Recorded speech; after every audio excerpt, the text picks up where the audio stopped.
ದೇಶದ ಹಲವೆಡೆ ಧಾರಾಕಾರ ಮಳೆಯಾಗುತ್ತಿದ್ದು ಸಂಚಾರ ವ್ಯವಸ್ಥೆಗೆ ಅಡ್ಡಿ ಉಂಟಾಗಿದೆ. ಹಾಗೆಯೇ ನದಿಗಳ ನೀರಿನ ಮಟ್ಟದಲ್ಲಿ ಏರಿಕೆಯಾಗುತ್ತಿದೆ.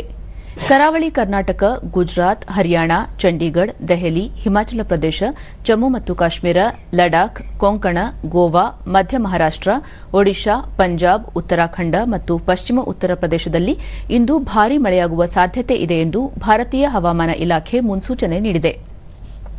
ಮುಂದಿನ 5 ದಿನಗಳಲ್ಲಿ ಗುಜರಾತ್, ಕೊಂಕಣ, ಗೋವಾ, ಮಧ್ಯ ಮಹಾರಾಷ್ಟ್ರ, ಮರಾಠವಾಡ, ಅಂಡಮಾನ್ ಮತ್ತು ನಿಕೋಬಾರ್ ದ್ವೀಪಗಳು, ಮಧ್ಯಪ್ರದೇಶ, ವಿದರ್ಭದಲ್ಲಿ ಹಗುರದಿಂದ ಭಾರೀ ಮಳೆಯಾಗುವ ಸಾಧ್ಯತೆ ಇದೆ ಎಂದು ಇಲಾಖೆ ತಿಳಿಸಿದೆ.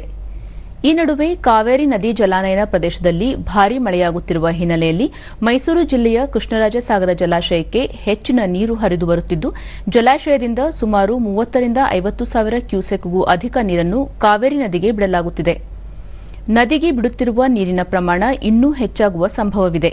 ಹಾಗಾಗಿ ಕಾವೇರಿ ನದಿ ಜಲಾನಯನ ಪ್ರದೇಶ ಮತ್ತು ನದಿಯ ಎರಡೂ ದಂಡೆಗಳಲ್ಲಿರುವ ಸಾರ್ವಜನಿಕರು ತಮ್ಮ ಆಸ್ತಿಪಾಸ್ತಿ ಹಾಗೂ ಜಾನುವಾರು ರಕ್ಷಣೆಗೆ ಎಚ್ಚರಿಕೆ ವಹಿಸಿ ಸೂಕ್ತ ಮುಂಜಾಗ್ರತೆ ಕೈಗೊಂಡು ಸುರಕ್ಷಿತ ಸ್ಥಳಗಳಿಗೆ ಹೋಗಲು ಕಾವೇರಿ ನೀರಾವರಿ ನಿಗಮ ನಿಯಮಿತದ ಕಾರ್ಯಪಾಲಕ ಅಭಿಯಂತರರ ಕಚೇರಿ ಮೂಲಗಳು ಸೂಚಿಸಿವೆ.